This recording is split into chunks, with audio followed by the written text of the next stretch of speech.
should be. If it'll come back. Yeah.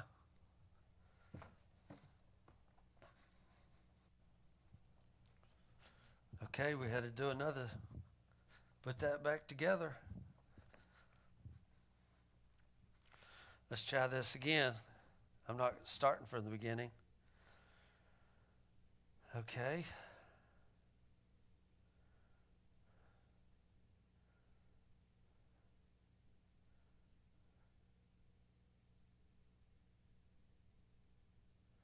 All right.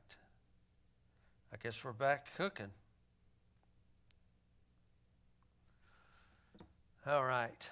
So anyway, this ideal of earth and world, that world, all the systems, principalities, powers, religion, politics, economics, all of that is bound up in this word cosmos. And I want to tell you what, guys, is I hoped to make this point. We are here to be a part of and bring about change. Honest, we really and truly are. And I will say this before we get cut off again. To keep silent, and there's probably a better way to put this. To keep silent is to agree with the status quo. And the status quo says everything is great. Now, if everything is great and you think everything is great and you just keep silent, you are agreeing with the status quo. So you see, there is no escaping this. Either we be a part of the change, or we miss really what God has brought us in. And when I say change, I'm not talking about everybody being a revolutionary, but you know, some are, and that's good. But guys, we bring change right in our very homes, hopefully, if our kids will reach out to us, right? We hear from them. But no, hopefully we've already set them on the right course, and then when they mess it up, they'll come back. But bring change. And why that's important is because when Jesus says we are the salt of the ground, the light of the cosmos, he's saying that your commitment to the story of God runs the gamut from the ground we till to grow our food to the systems and structures that define our relationship to everything that surrounds us. It runs the gamut. It's involved in everything. So this is not just to show up to church on Sunday, dress all nice, and then go act like heathens. You know, it's not that. You guys know that. And he's saying this, and we forget these things, the common basic things here. But he's saying that sustainable food production and equitable economic systems, healthy concepts of neighbor, opposition to patriarchy, that small-scale moments of kindness, large-scale justice initiatives that balance the scales of the world, all of these live on the same continuum for Jesus. It's all important, you know. And these are big, and you know, most of the church is full of apathy, and we're full of this. It doesn't really matter. We can't do nothing. It's too big. And I understand that. I mean, this is really, I mean, the truth of principalities and powers. But these small acts of kindness, these large things, because I mean, I look around and you know, I get aggravated sometimes, you know, even in myself. And I look at I'll just be honest with you. Sometimes I look at my paycheck and I think, I'm paying how much stinking money for taxes? I get aggravated about it. And the thing that really gets me, Teddy, is I can't say where a penny of it is being spent. I have no say in the matter. They just take it, and you know what? They can burn it. They can give it away. They can build a road with it or not build a road. They can do whatever they want with it. I have no say. I get aggravated about that. And that is principalities and that is power. And you know what, guys? It is not right. Do you know there was a time of this country when they did not take your taxes? They take theirs from yours whether you like it or not. It didn't used to be that way. The powers that be changed the laws. And they said, you know what? We better get our money from him because he might not pay us at the end. Something ain't right with the system. The whole system, honestly. Jesus is speaking in the midst of this, and we seem to lose, this understanding, this mindset here. Because again, we can't do nothing about it, or this deeply rooted rapture philosophy of who cares, we're out of here anyway.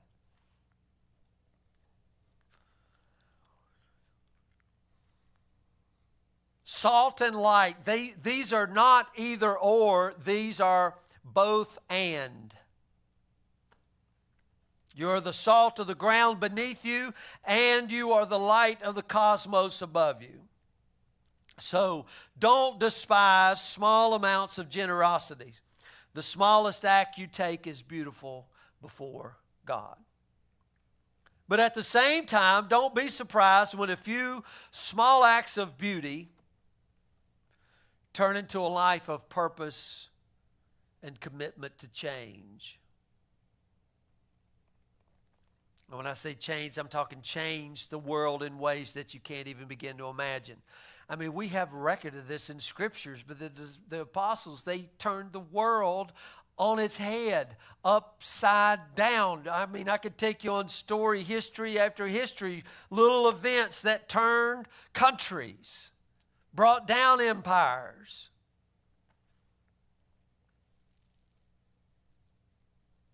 There's far more in you than what you realize. Christ is in you. But all of that starts in the ground beneath us right now. Now today we change gears a little bit and we're going to talk about the law, this thing, this scary thing. I don't even know how to describe it because, we just kind of jump into the New Testament and say, hey, we're not under the law anymore. Hey, we're not under the law anymore. Heck with the law. And we kind of look at the law as being the Old Testament.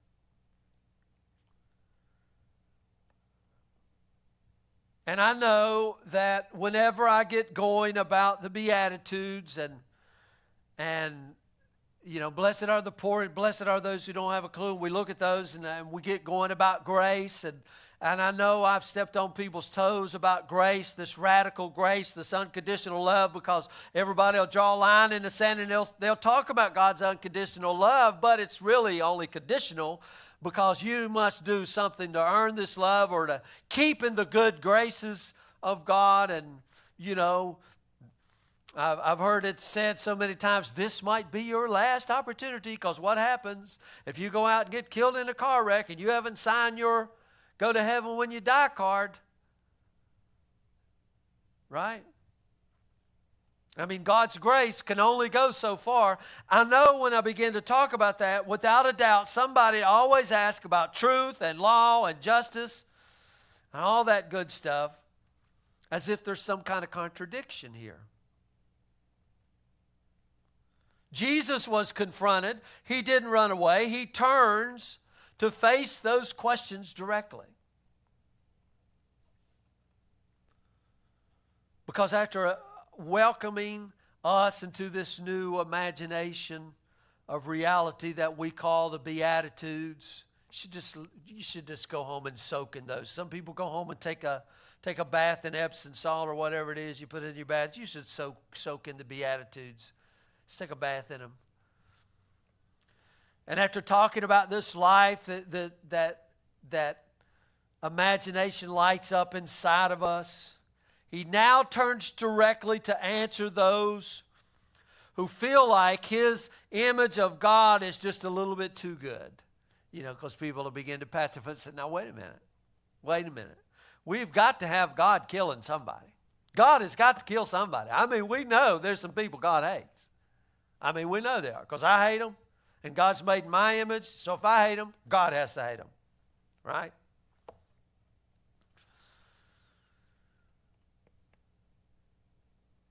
I can tell you that when you think that God is just a little bit too good, that's really an indictment on our lack of imagination.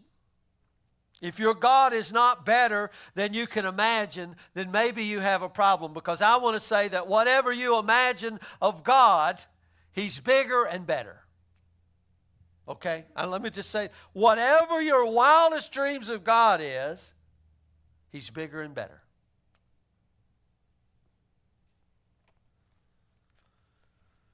But as we pick up from where we left off there, we need to talk about whiplash and the two Torahs and Shimei and Hillel and what the law is really all about. So I want to turn finally into Matthew's Gospel. I'm reading now the NAS. And go to chapter 5, verse 17.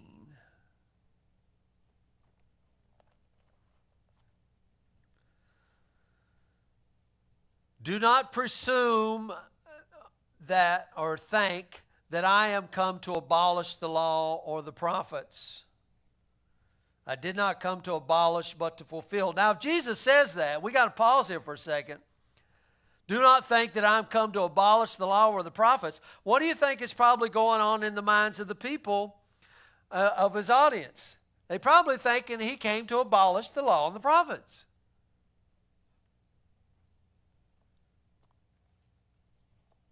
In other words, the tension between Jesus' interpretation of the law and the religious status quo was obvious to everybody who heard him. And to miss that is to miss a big part of the story.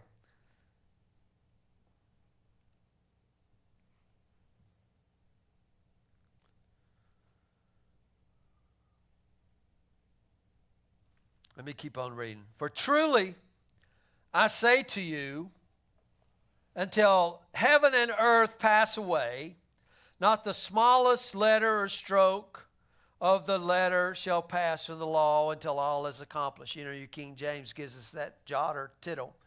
Now, and I know, man, I'll tell you what, I've dove into these scriptures a lot, and I've thought, well, you know, the first heaven, the first earth passed away, and he's talking about it and all this other stuff. But really, guys, this is kind of shorthand for him telling you, guys, this ain't going to happen. Remember what we've already discussed as the earth. We're talking the dirt here, right? The dirt. And he's saying, guys, it ain't going anywhere. God made it. It's good. Oh, but what about the new earth? Well, the new earth is just this earth transformed and brought to its full potential. It's not blowing this one up and making a new one. But I want us to step back here for just a second and imagine this scene. Jesus begins this section by saying, I know what I'm saying just flies in the face of everything that you've been told to believe about God. I know it. I know that everything I'm telling you sounds like it's a bit too good to be true.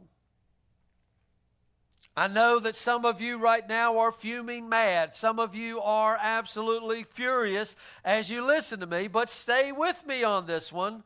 The law is not going nowhere. Just chill out, because the law has divine purpose to it. Paul is going to mention the law, and he says the law is holy, it's just, and it's good. We wanted to wad the whole thing up and throw it out and say, hey, we're not under it anymore, and then go to church and have the church write us a brand new constitution of laws to try to keep. What clothes we can wear, when we're supposed to meet, how we're supposed to act, what we're supposed to, all of these things that thou shalt not do.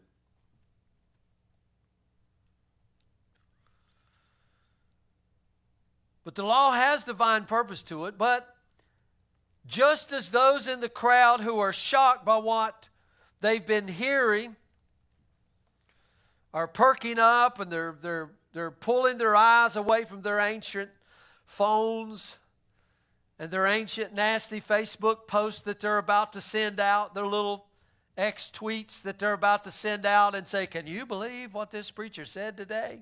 He has lost his mind. Jesus then goes on to say, and I kind of highlighted these down here. In verse 21, you have heard that the ancients were told, you shall not murder. Whoever commits murder shall be answerable to the court. But I say to you that everyone who is angry with his brother shall be answerable to the court. In verse 27, you have heard that it was said, you shall not commit adultery. But I say that everyone who looks at a woman with lust for her has already committed adultery with her in his heart. Verse 33, and you have heard that the ancients were told, you shall not make false vows, but you shall fulfill your vows to the Lord. But I say unto you, take no oath at all, neither by heaven, for it is the throne of God, nor by earth, for it is the footstool of his feet, nor by Jerusalem, for it is the city of the great King. Nor shall you take an oath by your hand, for you cannot make a single hair white or black. But make sure your statement is yes, yes, or no, no. Anything beyond this is of evil origin. Wow.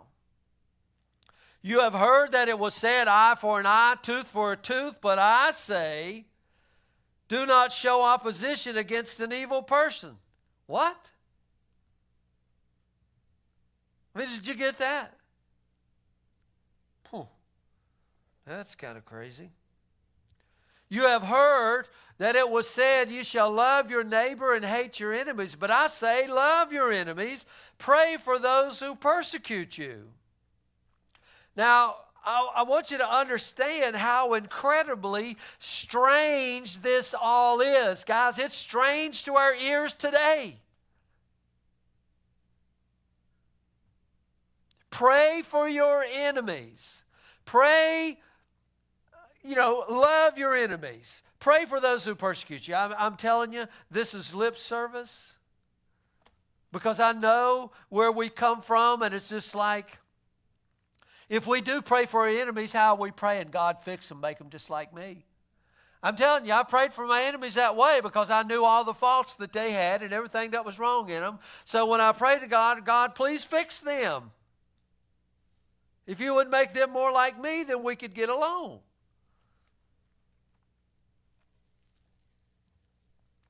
I mean, remember, Jesus begins to teach a random crowd of people. Some in the audience think it's profound. Some think it's beautiful. Others think this is dangerous. It's heretical.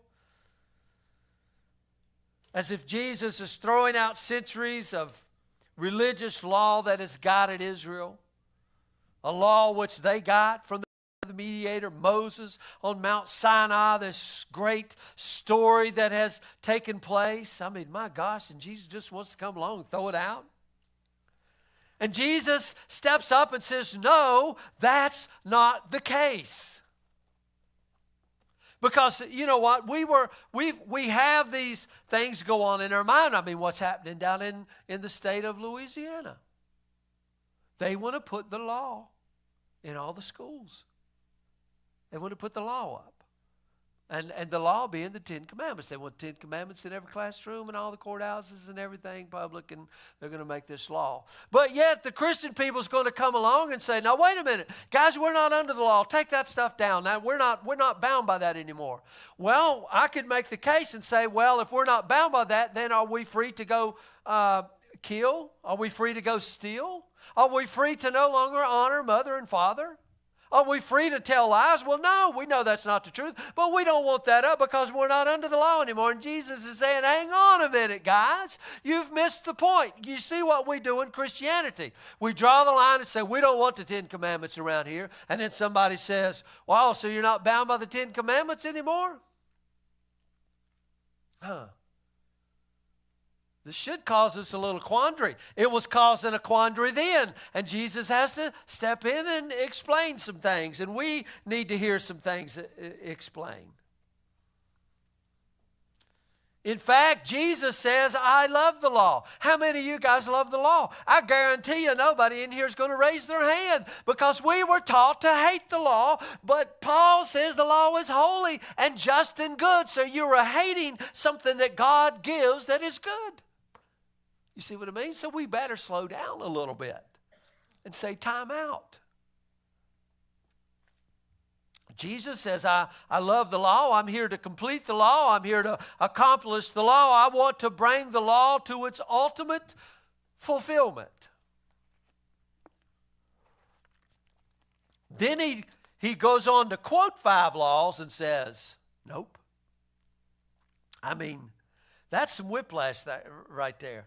And to me, when I say whiplash, you ever had a conversation with somebody and you're talking about a subject and they just kind of throw something out of the blue and it's like, what? Where did that come from? What does that have anything to do with the conversation that we are having? Some whiplash here.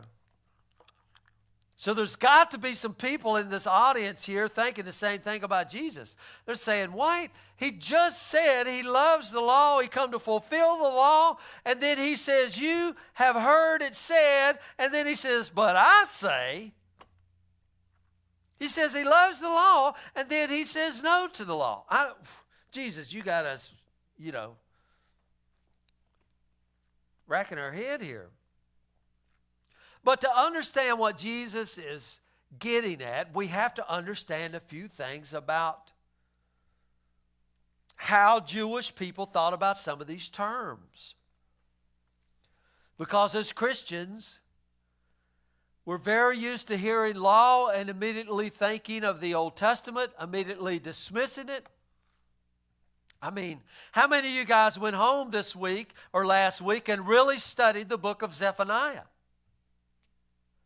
Probably didn't even know it was in the Bible. It's in the Old Testament. Who cares? Habakkuk, Haggai, I mean, come on. We know the Jonah story because we're told that and,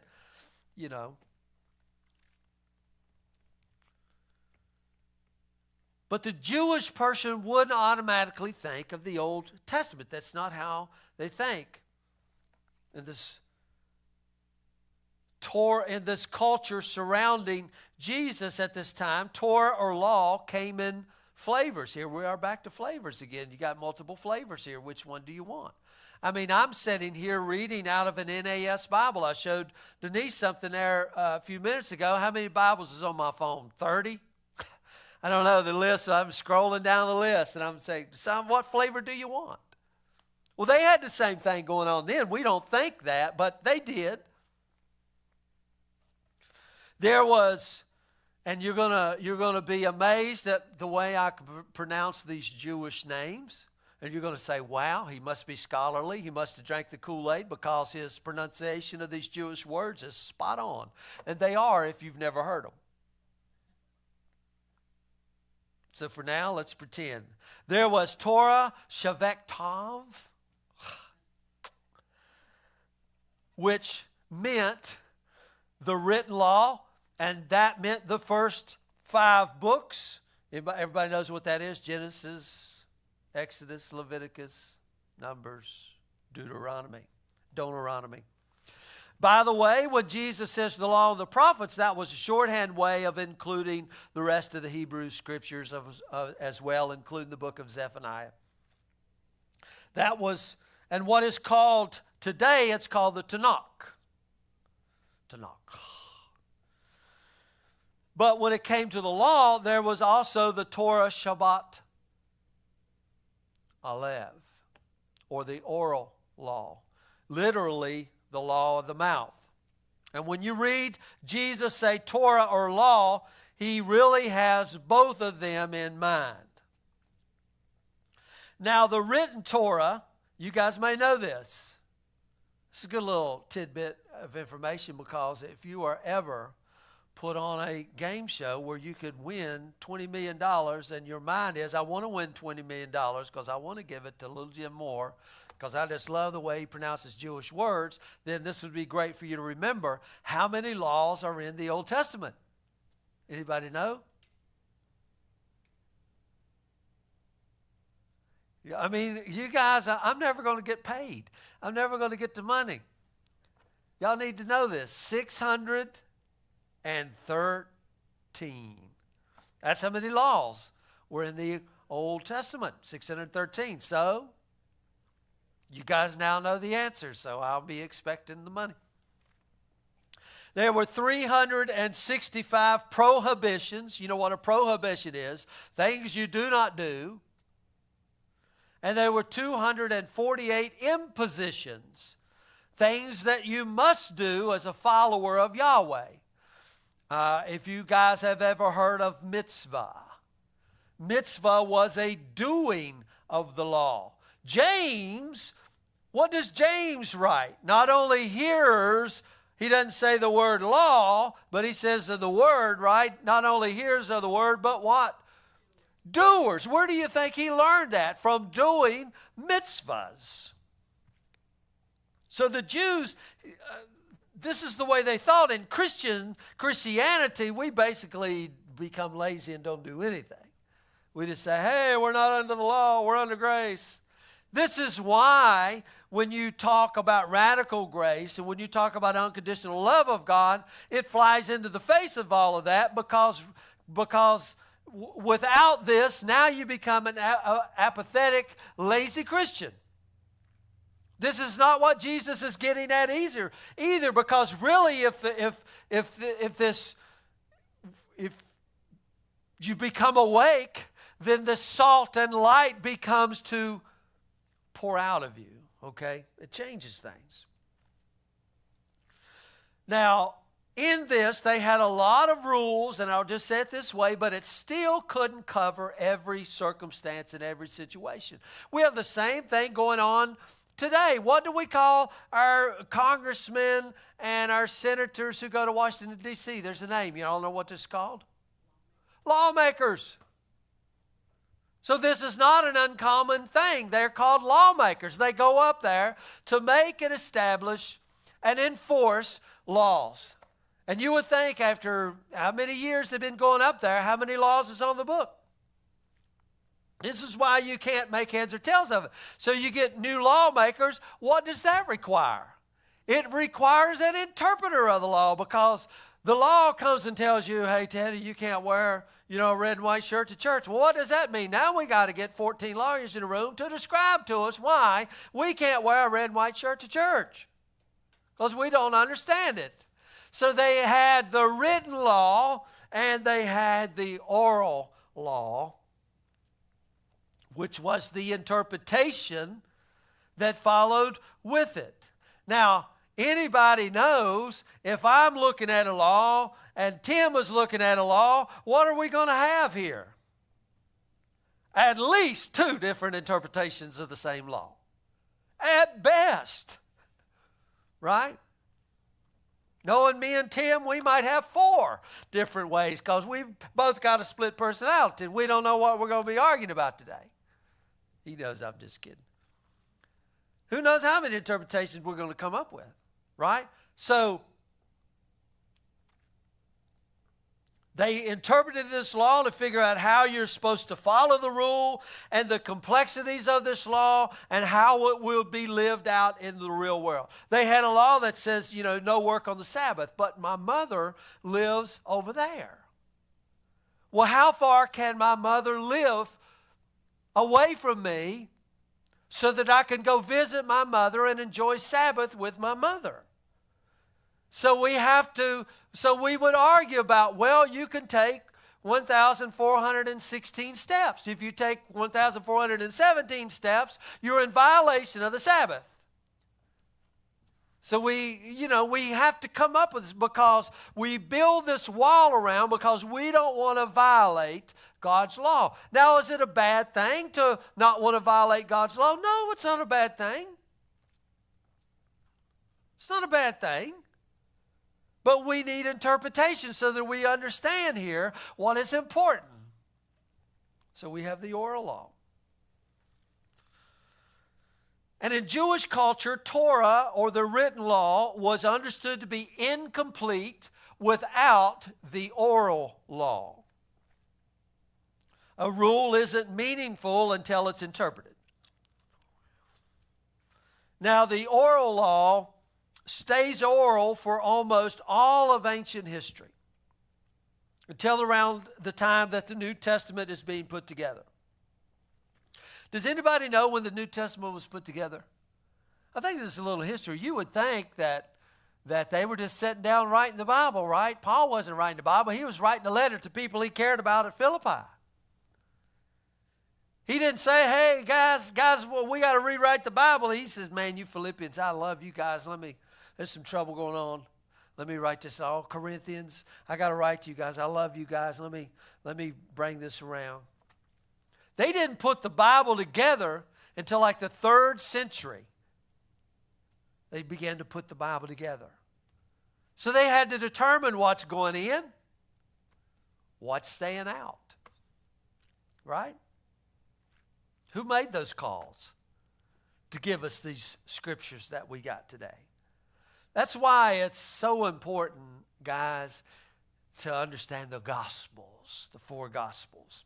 Anyway, around the 4th century, when I say 3rd century, around the 4th century, the leaders began gathering up all of the teachings of all of these great interpreters. Now, the 3rd century, that's what it was. The 3rd century, they began to put the Bible together. But you know what the Hebrew people thought? They didn't even believe in Jesus. They didn't like Jesus. So in the 4th century, they began to gathering up all of the teachings of these great interpreters, and those became the Talmud. I know that's kind of irrelevant, but at the time of Jesus, Torah is still the written law and the spoken law. The law is the rules plus the interpretation of it. And when Jesus says, you have heard, but I say, he's given you the written law and he's given you his oral interpretation of that law. He's saying, you know the scriptures, now let me tell you what they really mean. For example, there is a written law. There's a rule that says in order to enter the temple, you guys should know this one. You guys should know this one. In order to enter the temple, in order to bring sacrifices to God, you had to be ritually clean. That meant that you could not enter into the temple within 7 days of touching a dead body or blood that wasn't your own. I know I'm stretching it again, so if you guys are ever on the big trivia show, and remember, there's a lot of money at stake. How many laws in the written law? 613. I'm going to get paid. Now, ritually unclean, touching a dead body. Do you remember what this law was and how you become purified? You guys should know this because we spent several weeks on this. That way I can see if my teaching is taking root. It involved a cow. It involved a red cow. The ashes of a red heifer. The reason I say everybody know this because this has been all over the news and you know the great teachers out of Texas have already raised the red heifers and are ready to make everybody ceremonially clean. But this was a law that if you had touched a dead body or if you had touched blood that was somebody else. I went this past week and gave blood and you know they put the thing and you give blood. So you're ceremonially unclean, so I ain't even supposed to be here.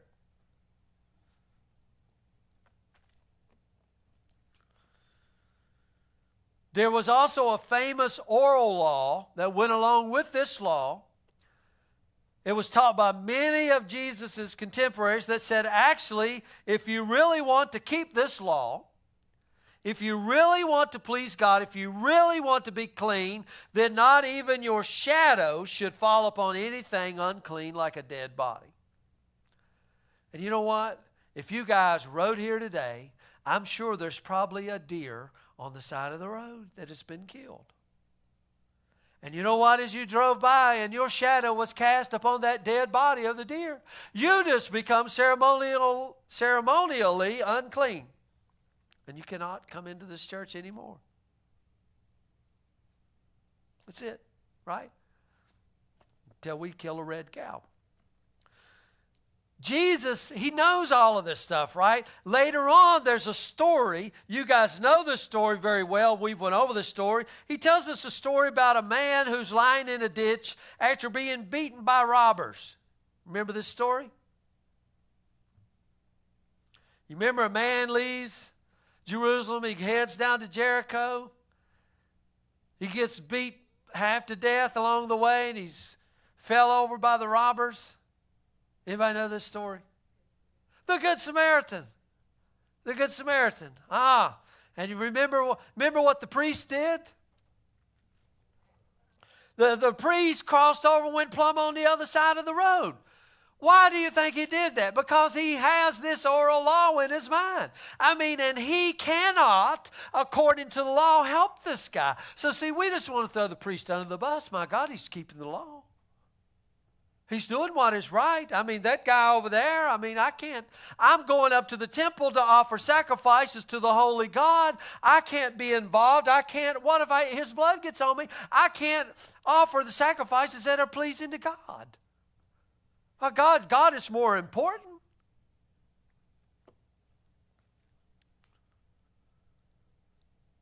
So it's probably likely this character of the priest and the Levite in the story is trying to fulfill this oral law.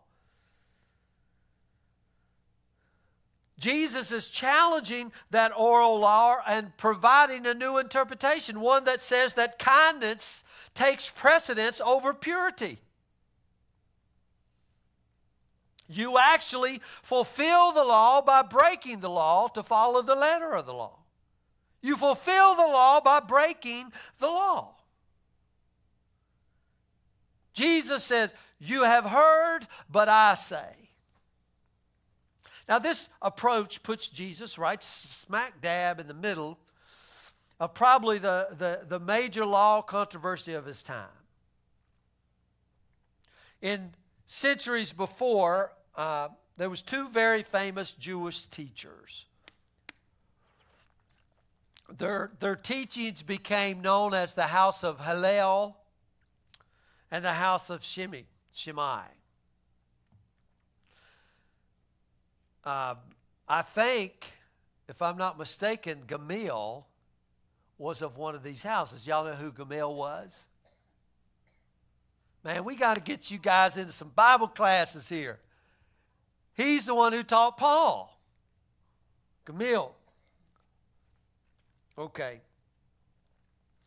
There's a story that's probably a caricature. It's probably not true. But it helps to illustrate the difference between the two approaches to Torah that they had. The story goes like this. There was a young man, a Gentile, non-Jew. He comes to the teacher, Shimei. Not Jimmy, Shimei. And he may be earnest in his question, or he may be mocking the rule keeper. Depends on who's telling the story. But he comes to Shimei, and Shimei is instructing his disciples. He comes and interrupts, and he said to the teacher, "If you can explain your law to me while I stand on one foot, I will convert on the spot and worship your God for the rest of my life." Anybody ever heard this story? You guys got to get you in a little Jewish culture here. Shimei is this rabbi. He's deeply insulted. He yells at the man, "You do not understand God. Not one jot or one tittle can be removed from Torah," and he chased the man away. Who does this sound like? Jesus just makes the statement, not one jot or tittle is going to be removed from the law. Sounds like Jesus may be in the house of Shimei, doesn't it? The story continues. The man, having been chased away, tracks down the other rabbi on the other side of town, who named Hillel. He goes in, does the same thing. Hillel is teaching his students. He shows up while he's in the middle of class, and he says, "If you can explain your law to me while I stand on one foot, I will convert on the spot and worship your God for the rest of my life." Rabbi Hillel looks up from his students, a little amused, and he says, "What you dislike do not do to your friends. The rest is commentary. Now go and learn. And he returned to teaching his disciples. The young man was speechless, and without a word, he quietly sat among the students and devoted the rest of his life to learning of the law under Hillel. Now, of course, as all the good military jokes that I've heard throughout my life, it depends on what perspective that you tell them from. Because if us Marines are telling jokes, we're making fun of the Air Force and the Army and the Navy. And the Air Force is making fun of the Marines and the Army. And it's the same joke. We just change the perspective. So obviously, whatever house you're from, you're telling the story from the other perspective. But the story does illustrate the central tenet of Hillel's approach to the law. And it was called the law of reciprocity. And that's shorthand for which became, what is distasteful for you, don't do to somebody else. That sounds good, right? But Jesus will come along and take this formulation and even flip that on its head. And he will transform the law of reciprocity into the law of love by saying not only should you avoid what is hurtful, you should pursue or go out of your way to do what is good for one another. Because see, we will say, well, not my problem. And you know what? We're kind of stuck into this law of reciprocity. Because here we are, well, it's not my problem. I don't care that they were in a car wreck. I don't care what happened to them. I'm here. I'm not going to get involved. If I do get involved, I'll probably get sued anyway. So I'll just stay out of it. I don't want the hassle. But Jesus comes along and says, wait a minute. You should pursue what is good for another. Don't just avoid what you don't want. Do what you do want for your neighbor. Isn't that amazing? And here's just a little subtle reminder. You cannot follow Jesus by avoiding anything. A lot of people think that, well, you know what? I've never said a cuss word. Boy, I'm a good follower. You cannot follow Jesus by avoiding anything. What you don't do doesn't make you a Christian. Righteousness, remember this word that we've been looking at, righteousness, and the same word as justice, is an active posture in the world. It's a vital disposition toward the good.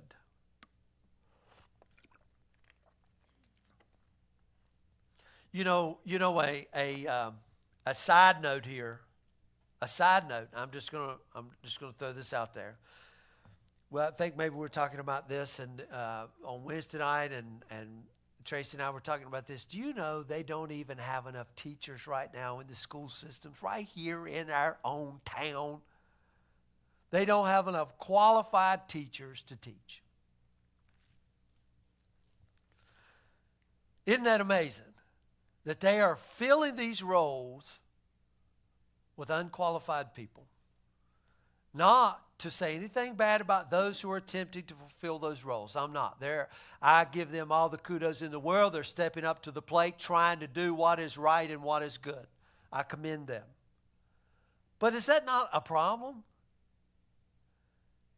And then, we have school boards and we have board of supervisors. We have all of these kind of things here, and they just take our money, do whatever they want with it. And you know what? Most people don't even know and don't even care. Who cares?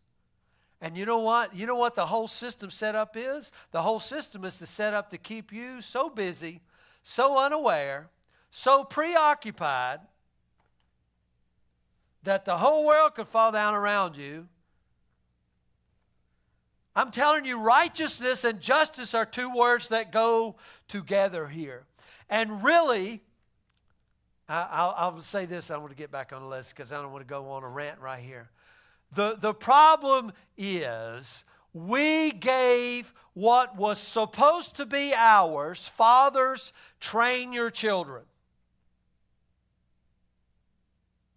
Not somebody else.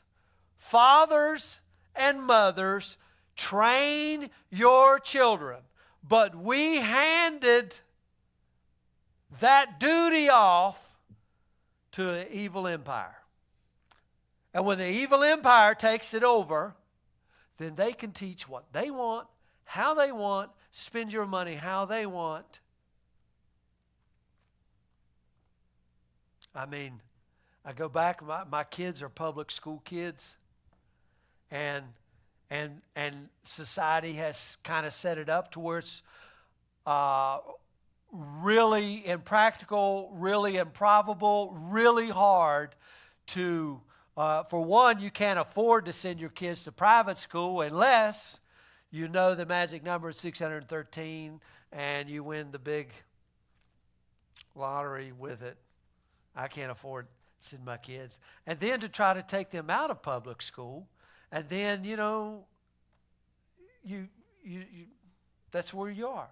But that's what happens when you hand it over to empire. So, when people complain, I say, well, we did it. We did it. We just handed it over to empire and says, here, we don't have time for our children. Our children are secondary to us. What's first to us is our jobs, our careers, our status in society. We don't have time for our kids. Please take care of our kids. And evil empire says, sure. But don't complain when we make them faithful to us and not you. That's what's happened. And the more we give away, as a matter of fact, they've done taken about everything and we done give it away. Anyway, righteousness is an active posture in the world, and it's a vital disposition towards the good.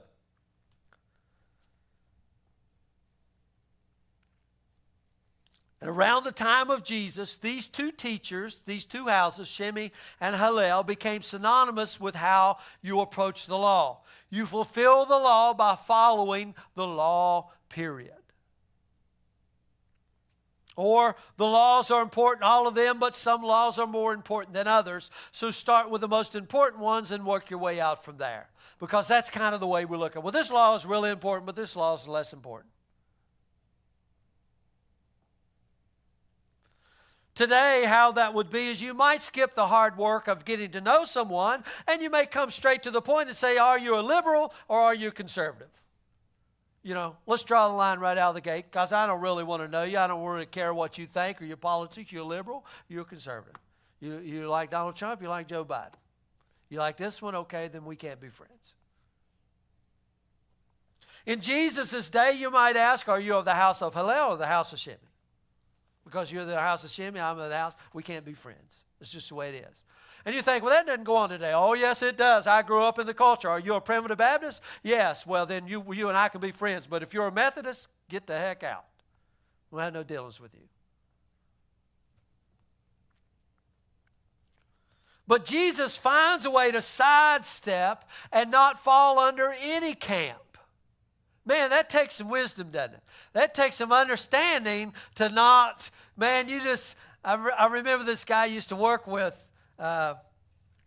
He's really funny.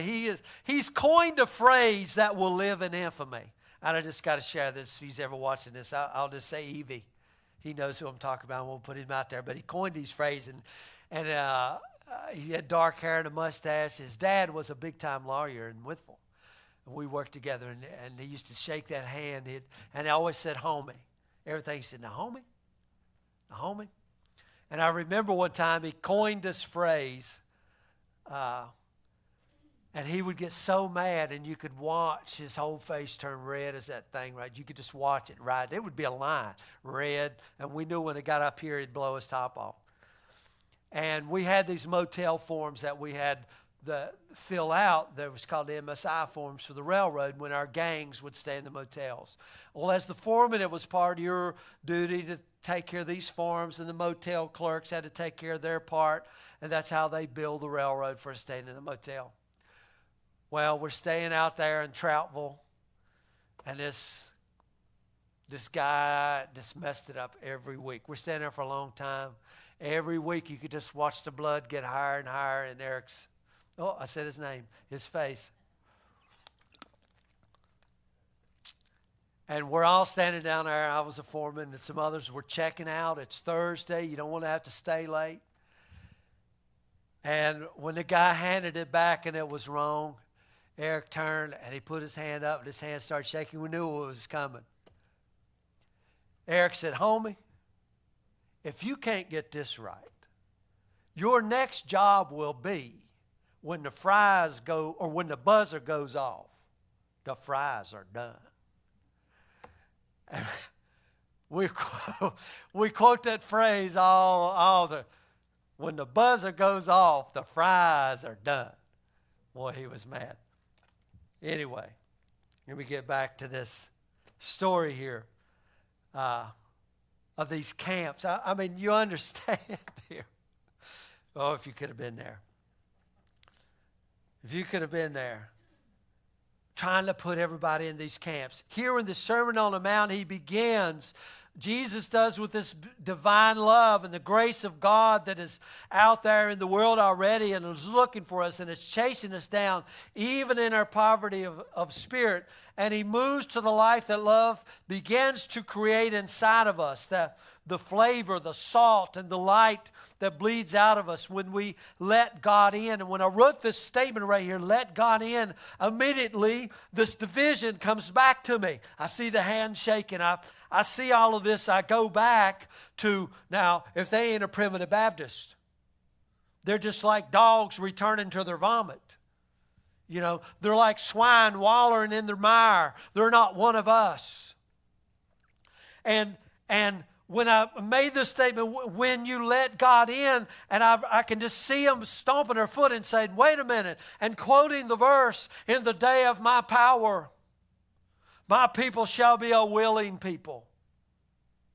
You guys know that's Psalm 110. Everybody knows it. And it's like, God is up there and he's thinking, "All right, boys, all right. I'm just patting my foot. By God, y'all going to know. I'm here to tell you, I'm about to unleash my power. And when I do, it's going to be tidal waves and hurricanes, lightning bolts, and a lot of people's going to die, and this is it." Because that's kind of the way that we understand power. Because that's power of empire. That's this raw, nasty, evil power that derives its source from evil. That's all that power is. But true God power was on display when Jesus said it's finished from the cross. And from that very place, the wrath of God is poured out. You can read in Psalms 2, and the wrath of God says to all the nations who laugh and mock God, and the wrath of God says, "Father, forgive them. They know not what they do." Because really, in the day of my power, my people shall be a willing people. God's power, the rod of God's power that breaks to pieces our vessels here, is the power of his love. Love is what converts and brings and transforms. I can promise you, knowing from experience, you can take your own children and beat them to a pulp, and all you'll do is tick them off and make them mad, make them hard and distraught. But love is what brings change. It's love that'll be what brings change in this world. In the day of my power, and see, that's the power I'm talking about here. This love power that needs to be unleashed. So when I say when we let God in, I can show you scriptures that says he stands at the door and knocks. And if any man will open, sure, could he kick the door down? He could. Obviously, he has all power, but he has chosen to sit on the well and say, "Will you give me a drink?" He has chosen to be gentle and be humble. He's chosen that. Didn't have to, but that's who he is.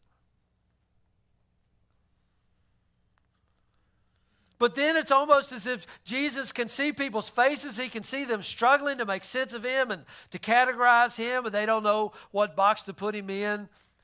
So he says to them, "Do not think that I am come to abolish the law. Not one jot or one tittle will fall away, for I follow the house of Shimei."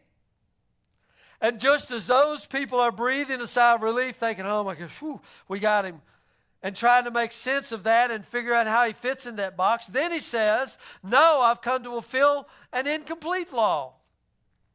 And I'm not here to destroy anything. I'm here to bring the law finally to life. So you're sitting in the crowd and you're amazed by what he's saying, but you're confused about which box to put him in. And now he says, all of it matters, even the smallest stroke, because the law was not yet done. Now, whether you follow the house of Hillel or the house of Shimei, whether you're a conservative or a liberal or a Democrat or a Republican, whether you're a traditionalist, whether you're a revolutionary, if you just want to put Jesus in your nice little box today, then all of a sudden you're lost. Because for Jesus, every word of the story has meaning. But those who wield those words as a weapon, those who impose them without compassion, they have missed the meaning regardless of the words they used. I was told this very week. See if I can find it here. Oh, yeah. This is my sad state. No, I don't deny it. For after they have escaped the pollutions of the world through the knowledge of the Lord and Savior Jesus Christ, and they again entangled therein and overcome, the latter end is worse with them than the beginning. Poor little Jimmy. That was sent to me to tell you guys my state.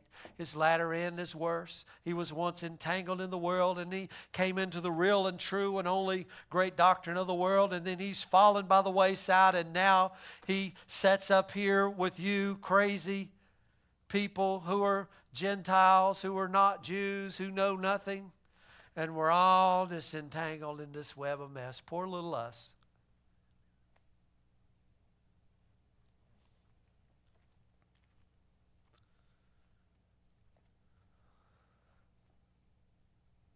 Because we try to put him in this box, and guys, he won't fit in this box. Every time I try to put him in this box, I get this picture of Jim Carrey in that crazy movie where he's a pet detective, and he's trying to hide in that box. Do y'all remember that scene? He's doing everything to get it. Y'all have to go. I'll have to show you that scene. He's trying to get in that box. He's trying to get in that box, and then all of a sudden the box just busts open, and he's laying there. It's the funniest thing. And I laugh about it, and I think whoever come up with this, they should show this to Christians. We should be able to put it on the big screen and say, this is what happens when you try to put God in a box. It's like him trying to walk through and be real quiet, and the whole floor is covered in bubble wrap.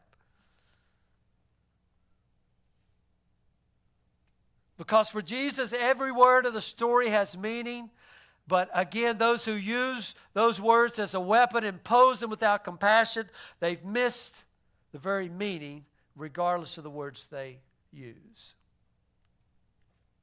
Later in this very gospel, Jesus will challenge the religious leaders and say, those who sit in the seat of Moses, those who pass judgment, is from Matthew 23, 2-4, they tie up heavy, cumbersome loads. They put them on other people's shoulders, but they themselves are not willing to lift a finger to help.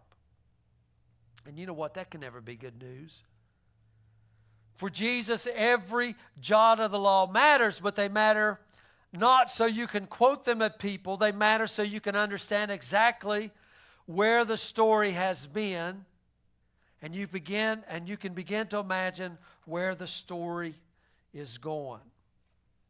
You can believe that the laws are laws because God said it, and that settles it, and you fulfill the law by following the letter. Or, like Jesus, you can believe that laws are laws because God has always had a bigger story in mind. And we fulfill the law by letting the law inform our imaginations. You see, we forget this, Jesus being he came to fulfill the law. Okay. I want to tell you guys something. You are also here to fulfill the law. You probably never heard that before. Oh, we're no longer under the curse of the law. I didn't say you were under the curse. You are here to fulfill this law. We fulfill the law by letting the law inform our imagination so that we can see the story that God is now at work, bringing to completion in the person of Jesus. You can't fulfill the law by looking back. You fulfill the law by looking forward to Jesus.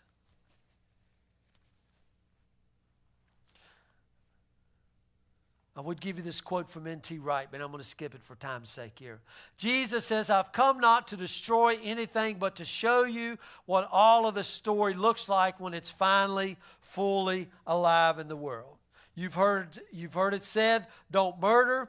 I tell you that story was meant to end in the pursuit of peace. You've heard it said, don't commit adultery. I tell you that story was meant to end in a world where people aren't objects anymore. You've heard it said, don't break your oath. I tell you that story, it ends when your actions speak for you. You've heard it said, eye for an eye. I tell you, retribution is overrated. You've heard it said, hate your enemy.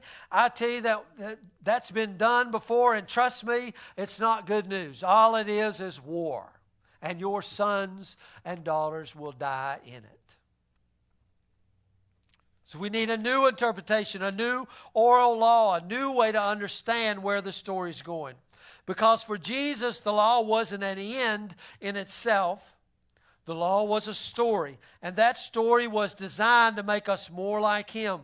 But if the law doesn't make you more kind, more generous, more loving, then it doesn't matter where that rule came from, how long it's been around.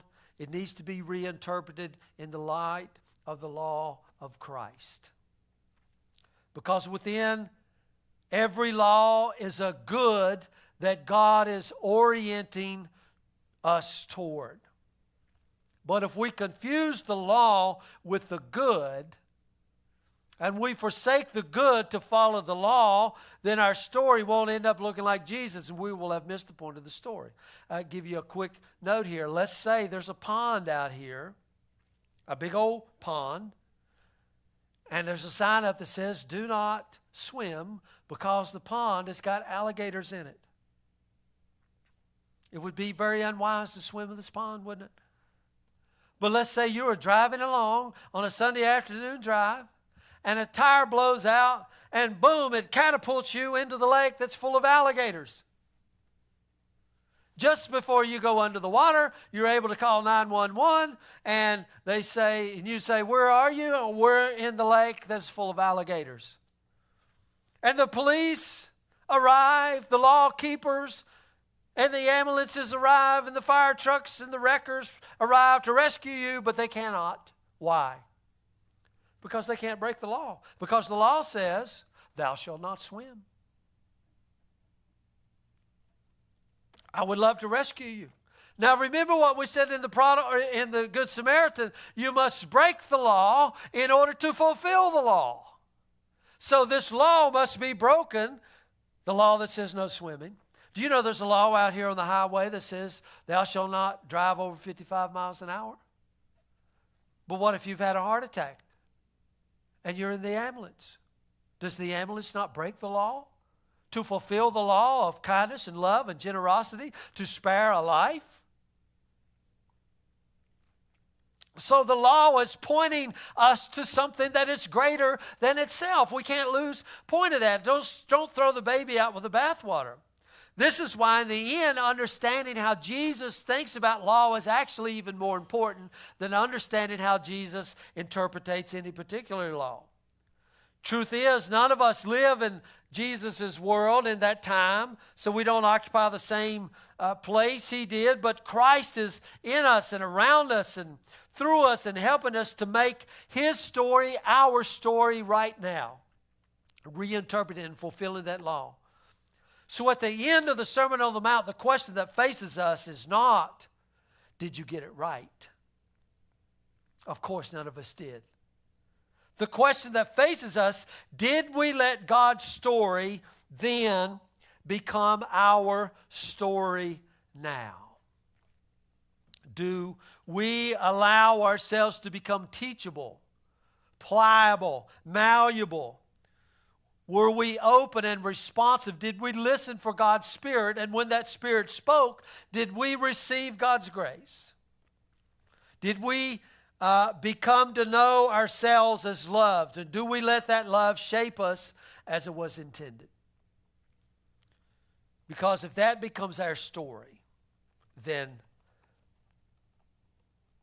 no matter how badly we mess up the laws, Christ will still somehow accomplish all of it within us. I mean, what's the words? Love the Lord your God with everything you are, with all your heart, soul, mind, and strength. Love your neighbor as yourself. Upon this hang all the law and the prophets. Because rules for the sake of rules will only ever rule over you, and they will never change you. But a story that becomes you, this will welcome you into God's kingdom and continue to unfold, which His kingdom is unfolding even now. As I close, I say this: may you come to know the old story so well that Christ can begin to write new stories through you. I'm going to close with this. If you don't read the Old Testament, because I've heard people say, well, we're just in the New Testament. I believe you ought to be in that New Testament, absolutely. But you ought to understand the Old, because you know what the Old Testament is. And Paul would say it's the schoolmaster. But I will say this way, it's the runway. You know what a runway is? The Old Testament clears the path. Right? Isn't that what he said to the prophet Elijah? You'll make straight his paths. It clears the path for the coming of Christ, for the landing of Christ Jesus. And without it, I'm afraid we would be unable to hear and to receive the love and grace of God that comes to us in Christ Jesus. So don't throw the baby out with the bathwater. Anyway, I guess I'll quit with that.